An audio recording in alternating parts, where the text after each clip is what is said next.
Hi, this is Regeline Sabat, also known as Gigi. You're listening to Walk With Me podcast. My guest today is Jessica Perez. Jessica Perez is the principal of the Perez Collective, LLC. She's an influencer, catalyst, supersizer, and connector who inspires one to think bigger, do bigger, and become bigger too. Welcome to the show, Jessica. Oh, thank you. Welcome to all of your viewers, all your listeners. I'm excited to be here today. Likewise, and I'm honored to have you here. Now, why don't you start off by telling us about you and where you're from? Ooh, that's a loaded question, but we'll try to do it in two minutes or less, right? So where I'm from, I'm originally from Tampa, Florida. So I'm one of those few who is born and raised right here in the same place that I continue to live. So we're a fourth generation Tampanian. That's what we like to call ourselves. Fourth generation. And I got to be honest with you. I have walked in a lot of different places in life as far as careers go. Started off as a collegiate athlete. I was a high school athlete into a collegiate athlete, taken all my sports career into becoming a teacher and an educator. Became a charter school founder. I mean, there's a lot of really cool nuggets that we can talk about that in itself, but education has been something that I was just as a part of my being an educator and a coach. So I started off in the coaching ranks right out of college as a high school coach and an elementary and middle school coach as well. So athletic director, phys ed teacher, coach to start. And then I moved into Parks and Recreation. I worked for the city of Tampa for a while, did that for almost 11 years, and just kept evolving through the process. So my journey is maybe like a lot of other folks where, you know, I really love sinking my teeth into something and then seeing it kind of flourish. And then, you know what, I think there's something more and maybe I'll move into another area. So from athletic directing and teaching into Parks and Recreation management, into nonprofit work, which I really love nonprofits too, pull the layers back on that. That's also a great conversation. Moved into some franchising. I worked with fitness studios. And now it's like you see on the screen right now, I'm a leadership consultant as well as an inspirational speaker. I do work with some nonprofits called the Positive Coaching Alliance and also have a health and wellness business because I believe in longevity and living the healthiest life you can live long term. So yeah, I mean, that's my story in a nutshell. Hopefully it's something that we can pull some layers back and have some quality conversation. And I'm looking forward to it with you. Yes, ma'am. Likewise. Now tell us more about Perez Collective, LLC. Yeah, awesome. So just a few years back when I decided to kind of leap into this entrepreneur space, coming from a real traditional space, I am, as you can tell, multifaceted. I can't just sit in one box. So when I thought about starting my own business and what does that look like, I'm like, I don't know. But, you know, I love working with people and collaborating. So hence the word collective. Perez, you know, I'm not married, no kids. My dad had no boys to carry on his name. He only had 3 girls. So both my sisters married and I was the lone standout. So to me, the term Perez, it just symbolizes our family, who we've been and where we're going. I really am connected to that term. So for me, the Perez Collective was really about pulling together my resources as a collaborator, as a connector, and then staying true to our family structure because I had a really great childhood. I really did. I have supportive parents. My dad's passed almost 25 years now, but my mom is 83 and she keeps us all in check. So I needed to keep that name alive, if you will. And so for me, it was about that. So that's the umbrella of where all my businesses lie that I do. Have a speaking business. I have a consultant business where I advise people on some leadership opportunities, whether it's in business and or life in those spaces. And then I have a health and wellness business where I educate people on their health for long term. So that's where the Perez Collective was born really about a couple years ago when I decided to leap into entrepreneurism and say, okay, what is this going to look like? I needed to own the name and own the process. And that's where it was born. That is wonderful. Now, you're also an inspirational speaker. What inspired you to become an inspirational speaker? Okay, so you ready? I'm going to go back to, I'm 4'11", so I'm a little powerhouse, if you will. So I always felt like I had to say something in order to be heard. And if I could be louder than anybody else, they'd go, where'd this little person come from, right? So being an inspirational speaker is something that I embraced, I want to say probably at the age of 5. I know that's going to sound crazy, but I went to a small private Catholic school. And I remember them asking in the classroom, what do you want to be when you grow up? At 5 years old, 6 years old. And I said, a professional athlete. And my mom said she was okay with it, but the nun, the sister, because it was a private Catholic school, so we had nuns that would teach us. She actually said, you can't be that. And I said, what do you mean I can't be that? She goes, you can't be a professional athlete. There's no female professional athletes. She goes, what else would you like to be? And I said, okay, I want to be a sports broadcaster. And she said, what? Women don't do that either. She says, why don't you go home, talk to your mom, and find out what career you want to go into? I was like 6. So I go home, I tell my mom. She said, we're going to go have a conversation with those teachers down there. So the next day we come back to school, and before you know it, I get asked to be the speaker in church. So I'm going to be the reader. So they had to pull up, a little thing. I'm at the podium, and every month Jessica got to be the reader at least once out of the 4 weeks. So I think it was born then where I said, wow, I have the power behind a microphone, right? Now, granted, I was being told what I needed to read, but I just felt this incredible ability to connect with people. And so the inspirational speaker piece is really, it's the ability to be in front of an audience, whether it's live or right here on this kind of a platform where you can reach others. And I think the spoken word is something that can truly generate a heart-centered space for people to connect and to unlock maybe something that maybe they hadn't heard before. If I can help do that, then I know that I've created a purpose and living the purpose that I think I was meant to live because I am a communicator. I am a connector. So the inspirational speaker piece is just something that has evolved over time.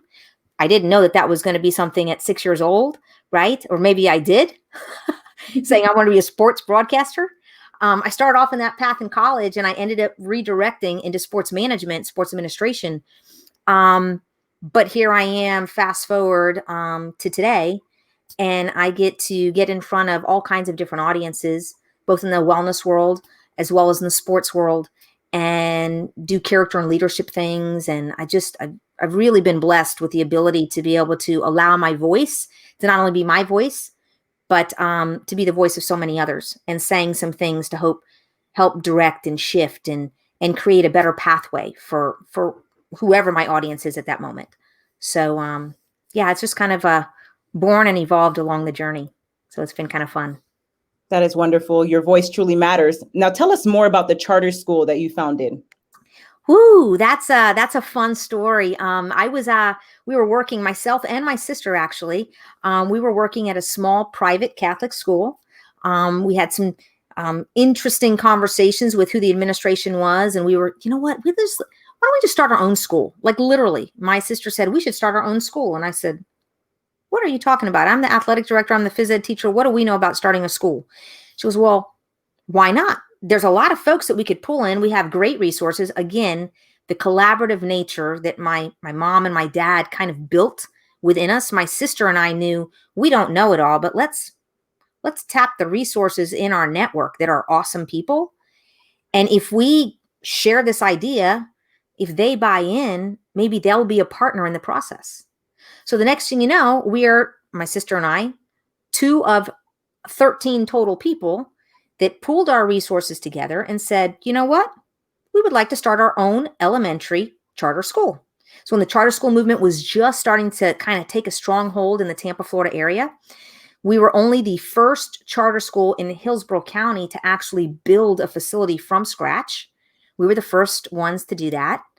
I think back, that's 20 years ago. It was back in 1988, 89, or 1998. Yeah, let me see. It was 98, 99. That was our first school year. And in 2001, we broke ground on our facility.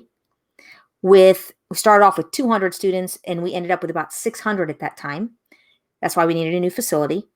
And when we broke the ground in February and were able to open the doors in August with a brand new 2-story facility, it was massive. It was awesome. News, media, all this. I sit back and I think about that. That school now has probably had over 1,000 students each year for the past 20 years. And the impact and the legacy that we created in those moments of just saying, hey, here's an idea, let's implement it.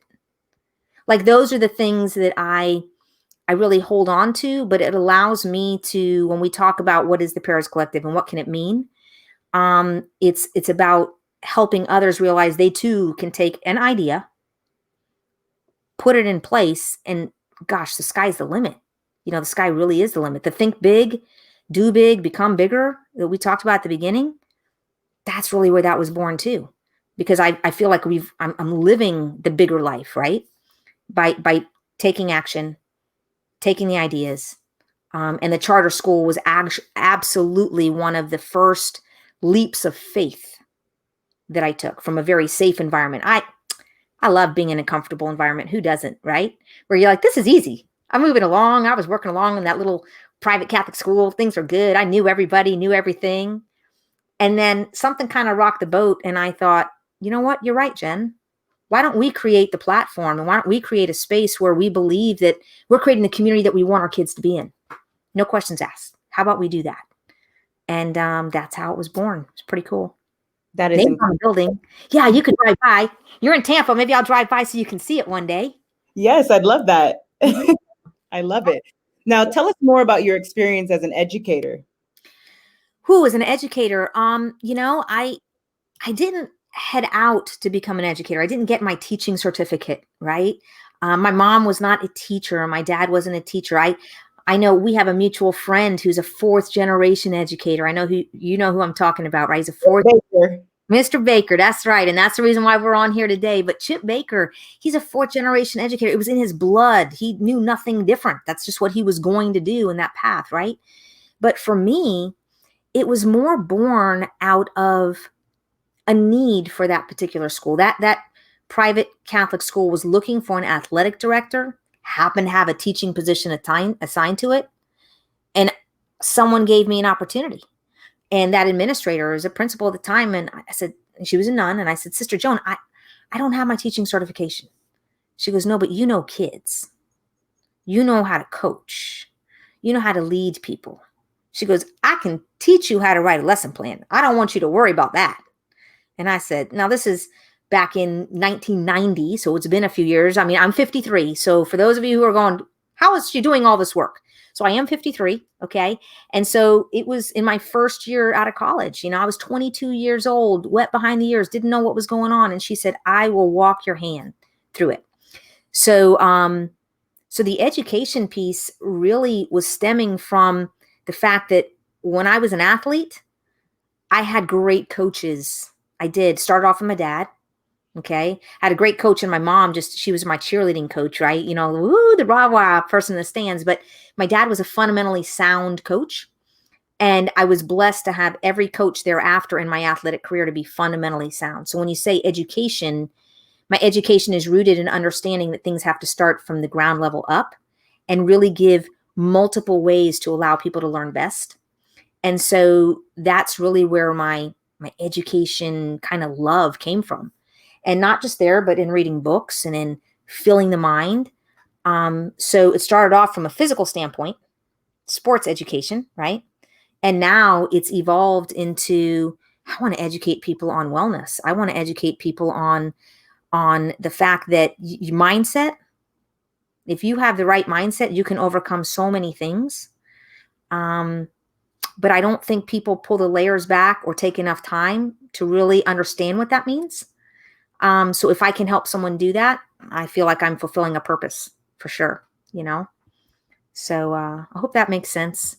Kind of got into a different tangent, but I really loved your question. Education is more than just the book knowledge or teaching in a school. I think we can all be educators if we really took the time to think about that. Parents are educators. They teach us how to tie our shoes, and look both ways when you cross the street, and why we need to do that. So I hope that answers your question. That's right. Yes, ma'am. Very powerful. Now tell us more about your experience as a coach. My experience as a coach, it started off, actually, like I said, back in, when I was about 20, 21, coming out of college and coaching middle school athletes. So I started off there. I coached at the high school ranks. I've coached at the travel ball. For those of you who are familiar with sports, it's the softball that happens pretty much year round, every weekend, going. And here's what I think about. I love what Justin's just saying. That's pretty good stuff. So here's what I'm thinking about. When you ask me, what your experience as a coach is, to me, coaching is something that we do all day long if you really think about it. Because you can coach a kid, your own child, to do something. You can coach your mom. You could coach your brother. You could, you can coach family members to be better at whatever they're doing. But I look at coaching as the supreme ability to say, I've been in your shoes before. How about we check this out? So I come from a place of, because I've had a vast background of so many different things, right? That when someone says, hey, I'm like, that actually occurred to me at one point. How about we pull the layers back and see, this is how I responded. Talk to me about how you'll respond. And let's see if we can move you further along whatever path you're trying to go, right? And when you become relatable, to me, coaching is all about relatability. It's about sharing vulnerability. Yeah, thank you, Justin. That is so true. It becomes a different level of conversation. And it's almost like when children and youth learn best, it's when they don't even realize that they're learning, right? When they don't realize, when they're like, oh, did I just learn that? You did. Kudos, right? People are the same way. Adults, I'm telling you, are the same way. They don't want to be coached, but we all need to be coached, right? So I look at coaching in that fashion. And so to me, coach can be in so many different words. I don't think coach just with the whistle around their neck blowing a whoo, let's get to the starting line. No.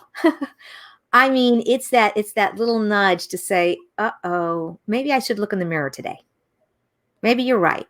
It's a reassessment. Coaching to me is reassessing where we're at. I have a whiteboard that's over in the other corner of my room here, and it's a constant reassessment to me because I can wipe it clean, right? But I'm the one who knows what goes on it. I'm the one that takes stuff off. I'm the one that adds to it. So in the coaching mentality, I call my friend Chip Baker and I say, hey, Chip, I need a pulse check. And we call it pulse checks. And he's like, okay, what's up today? And I said, all right, well, here's my whiteboard. I'm not sure if am I heading on the right path? I think I am, but I need an outside person just to give me a little toot. And he says, you're spot on, Jess. Why don't you tweak this here? And it's literally like just a notch. And all of a sudden it unlocks a whole nother conversation. And all of a sudden now I elevate one more step. So to me, coaching has the ability to do that with people if they're open to receive, right? That's the first step, first step. That's right. Receiving is truly important. Now, Jessica, can you tell us more about the projects that you're currently working on? Yeah, for sure. So currently right now, I've really got 2 passion projects that are just, they're the kind that I can't wait to wake up. So one of them is my health and wellness business. I have to tell you, I get super excited knowing that I can help people truly take back their own health. It's all natural. It's thinking about health in a different facet. My mom's worked in the medical field, so that's why I have this passion for health and longevity. I'll give you a little story. My dad was diagnosed with cancer at the age of 56. I was 25. Okay. Nobody needs to get cancer at 56. My brother-in-law passed away at 41 from a rare form of cancer. That wasn't, I think back to our own family structure and where debilitating diseases have attacked us. And I say to myself, what can I do to prevent?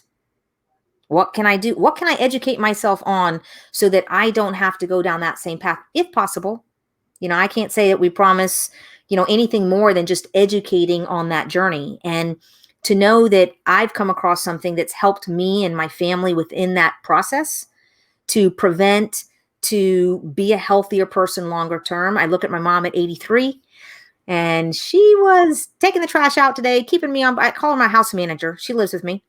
She literally manages my house and I'm okay with it. Everybody's like, can I have your mom? I'm like, sure. I'll loan her out for one day, but not all. But I think about, so that passion project really is helping people understand what their wellness is about and then creating, because it's a global business, it's a global business opportunity. I'm actually having these conversations with people from all over the world. So that's kind of cool. My footprint is large and vast in that space. So I love that. My second passion project is in the inspirational speaking space right now. And that's what I'm doing with the Positive Coaching Alliance, where I go in and I actually do character and leadership workshops for parents and athletes and coaches. Simple, easy, boom. And when you can start seeing the shift in what people think about youth sports, it's powerful, because it shouldn't be a win at all cost mentality. It really should be that effort and learning and mistakes are growthful opportunities. Those need to be talked about, not just in sports. We should be talking about that in life. So it's the life lessons that we talk about. So those two areas, when I look at those two passion projects, one in this wellness atmosphere where I'm educating people on wellness, where they're getting healthy, where it's an opportunity for them as well to create additional income. To me, that's awesome. Where I'm helping people stand back up on their own 2 feet. That's one passion project I have. And then the secondary one, where I'm also doing the inspired speaking stuff that just really fills my soul on a consistent basis. I mean, I do. I wake up in the morning like, what do I have on my agenda today? This is great. Very uniquely different than when I was working in a very traditional box type of, whether I was a teacher, like in a career space, a teacher space, or in a Parks and Rec manager space. I had a box. I feel like there's no box. So it's a really cool feeling. And I'd love to help people on their journeys. If they want to stay in the box and do a little something on the side, that's great. If I can help them understand that you can still work in a traditional setting, but you can also have all these other passion projects that really fulfill you. If that's something that you're looking for, I can help you on that journey too. So yeah, I'm always looking for folks to connect with like yourself, and for folks who are looking for other opportunities and other thoughts that can maybe align with their passions, right? And work with others. Hence the collective spirit that I have within my, with my business network. So Very yeah. powerful. Now, what is the most difficult challenge that you've been faced with in your life? Girl, that's a loaded question. So on a personal level, I'm going to tell you one of the most difficult challenges for me is that, my dad passed away. I wasn't prepared for that. I was 25, wasn't thinking about it. Didn't think that, I thought my dad was healthy, in January he's healthy. And in April he's diagnosed with cancer and he passes away in September. It's very quick, right? So those moments, they've shaped and defined me, because we have had a lot of death within our family structure. For my brother-in-law, grandparents, I don't have any grandparents left. I mean, we've had a lot of serious things, which is what drives my passion to educate people on their wellness space. Because I myself have witnessed what that does and the debilitating space that can put people when death occurs or when grief occurs, or, can paralyze people from being able to move past it, right? So I'm going to say that was a really challenging part in my journey from a personal level. From a professional level, I can tell you that I've had a couple of really challenging professional moments. One, that charter school that we created, I was also asked to leave because they felt that I was trying to take over the school from the principal at the time. It was a very weird place to be. And I can tell you that at the time it was very contentious. And I chose to walk away. I said, I don't want to fight. If I'm not the right fit, or there's issues going on, I would just walk away. Now there's others who want to fight, right? I'm a person that says I'd rather walk away and allow that to kind of figure out itself. And guess what? 20 years later, I'm asked back to, why don't you come and da-da-da, you know what I'm saying? So it is what it is. Same people are there. There's no different. Like what? Time heals all wounds, right? Yes, ma'am. So that experience, though, opened my eyes to sometimes what you see is not what you really know to be true, right? And so it opened my eyes as a professional to say, don't put all your eggs in a basket. Don't put all your trust in just one person. be sure that you are in the right space you need to be for growth and development. And that just wasn't the right space for me at that time, right? So that was a challenging moment in my professional career. Fast forward about 5 years ago, another interesting situation happened in my career. I was leaving the city. I went to work for a nonprofit that I thought was the it one, right? I'm going to be an executive director, a nonprofit. This is it. 6 months in, I get told, guess what? You're not the right fit. I said, what? I just got recruited for 18 months. You've been courting me and wanting me here. How am I not the right fit? And so 5 years ago, I get this punch in the gut. And that is when my entrepreneur journey began, truly began. When I said, you know what? I want to do me, like Jessica. Like I want to be present for me. I don't want anybody to say where I can and can't work. I don't want anybody to tell me when, for me. And so, although they were challenging moments, the death of my dad, that they have all grown me, right? All of those challenging moments triggered, it was a catalyst for the growth and development of Jessica Perez into who Jessica Perez is today. But if folks don't look at those challenging moments that way, they can hold them back versus propel them forward. I choose to say it propels me forward.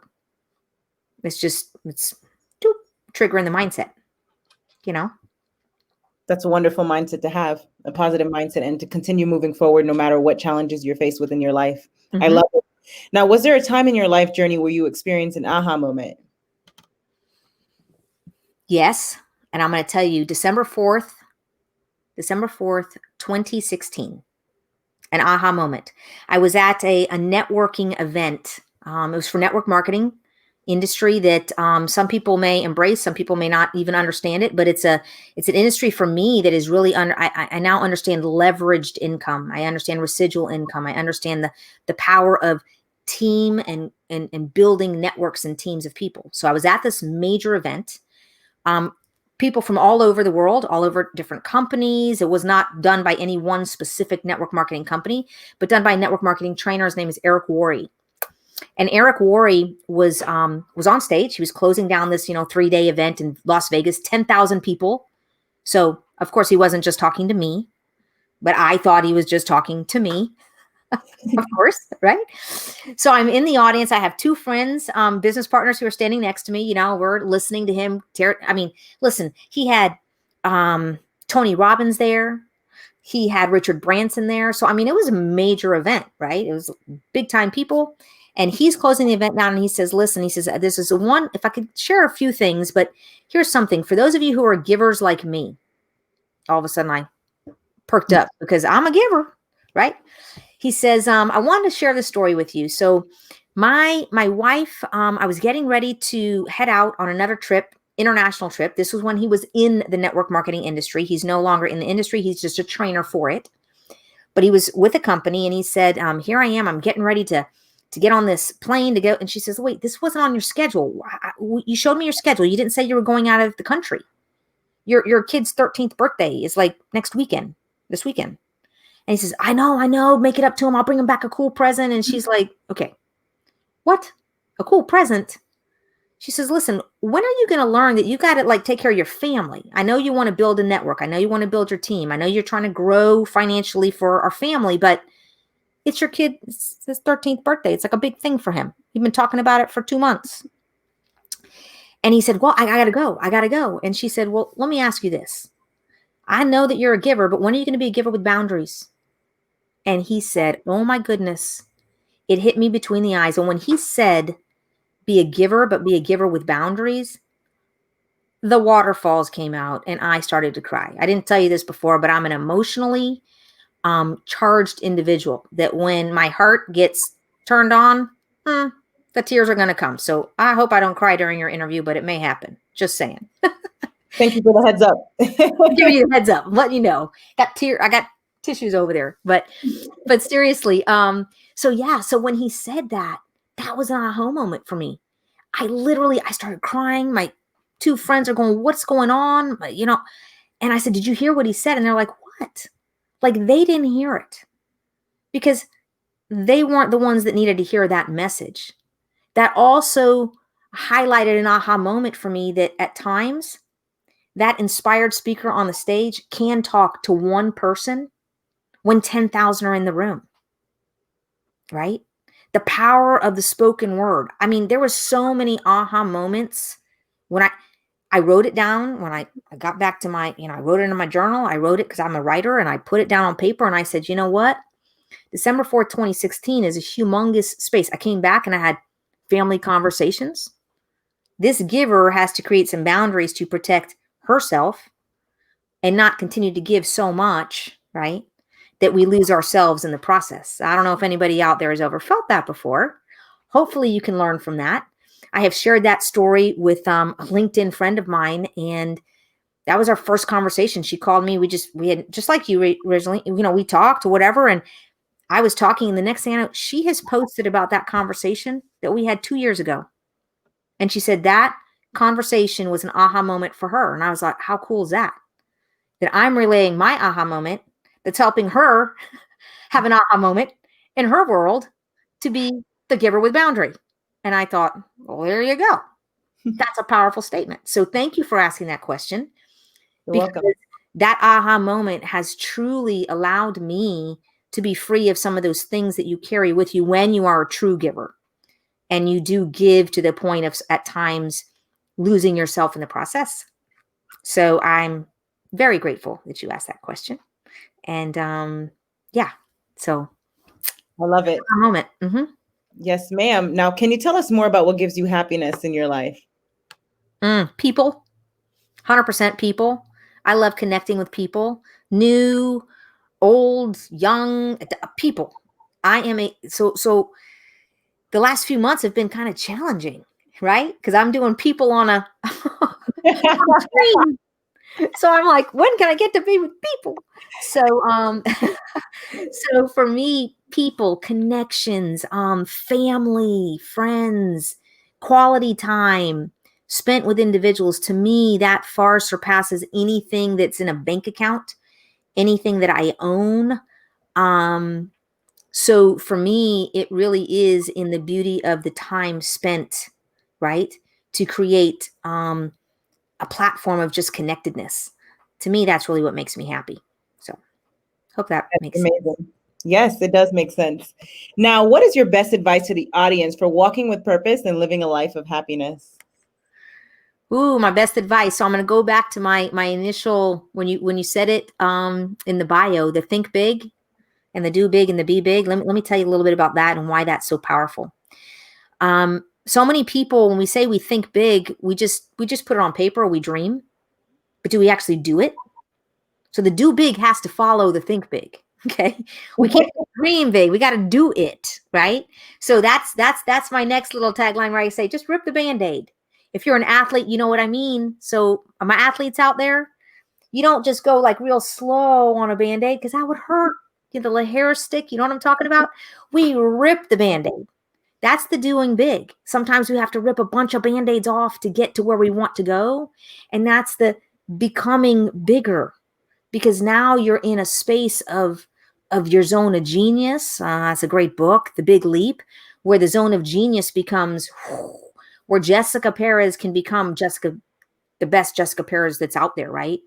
Or you can become the best you, right? The chip bakers can become the best chip bakers, right?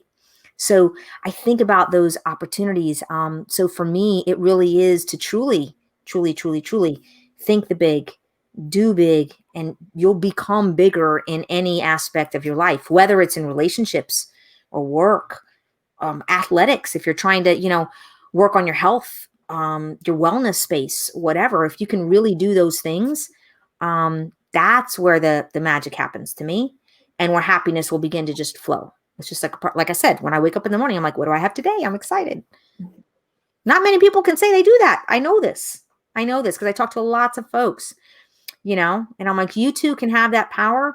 But if we don't unlock our own minds, we'll never get there. We'll never get there. And so I hope that answers your question. Yes, ma'am. Very powerful. Jessica, thank you so much for being a guest on Walk With Me podcast. I appreciate you. I appreciate you. Thank you. Now, where can the audience find you? So I'm on social media for sure. I'm on social media. I know you put my little my website down, jpcoachinginlife.com for sure. You can also find it by iamjessicaperez.com if you'd like as well, but they both revert to the same one. And Jessica Perez on social media. I will tell you that I'm on, not a Twitter girl, not yet, but Instagram, LinkedIn, and Facebook. And there was something else. Oh, well, here's what I'm going to ask you, because can I ask you a question? Yes, ma'am. I'm allowed to do that? Yeah. I'd like to ask you a question. You can ask me. Tell me, it's something that I'd like to know. When you created this podcast, right? Yes. You created this podcast. What was your one aha moment that you had as to what you wanted this podcast to do with folks and in your audience? Like, what was that? To provide value to my audience, but it has been a bigger impact on my audience than I expected. The folks that have reached out to me in regards to what this podcast has done for them and how it's impacted their life in a positive way. Some it has saved their lives as well because they're listening in. It is a big aha moment for me. Love it. Walking with God, first and foremost, also truly inspired me to do this, and just keeping God first place in my life. Again, my podcast is titled Walk With Me. My book is titled Walk With Me. My second book that will launch at the end of this year is titled God First. So it all comes together. And so the guests such as yourself, the amazing guests that I've had, you're truly amazing, Jessica, have been able to been part of this journey. And you all have been able to provide this value to our audience. And again, it is changing lives tremendously. So I'm truly grateful to have this podcast and to be able to serve God's people on this new platform that has been given to me. And also to have amazing guests such as yourself. But I have to tell you as well, it wasn't until after I almost lost my life a few years ago as well that my life transformed forever. And it was a big aha moment for me, another aha moment. So I got the shock of my life. I would have lost my life, death by strangulation. And so for me, again, I'm just truly grateful to be here. Joshua 1:9, haven't I commanded you be strong and courageous? Do not be afraid or discouraged, for your Lord your God is with you wherever you go. That verse saved my life. And again, I'm an advocate for domestic violence as well. We've had a few guests in regards to that, just raising awareness.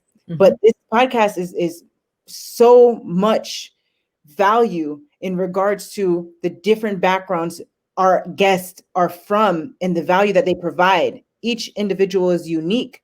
So again, I'm truly grateful to have this podcast and to be able to serve the audience. That's awesome. Well, thank you for sharing that, because to me, it's so impactful to know that I am a part of your journey. And I appreciate you asking me to be here for sure, and to be a part of your journey and the audience that you have, embraced, right? For those that are live and for those who are watching later for, however many years to come. I'm grateful for the opportunity for sure. So thank you for that. You're welcome, Jessica. And also it's all about walking with purpose. So essentially walk with me, walk with purpose, passion, possibilities. Absolutely. Absolutely. Now, ladies and gentlemen, make sure to check out Jessica at jpcoachinginlife.com. And Jessica, again, thank you so much for being a guest on Walk With Me podcast. Yes. Thank you so much. You're welcome.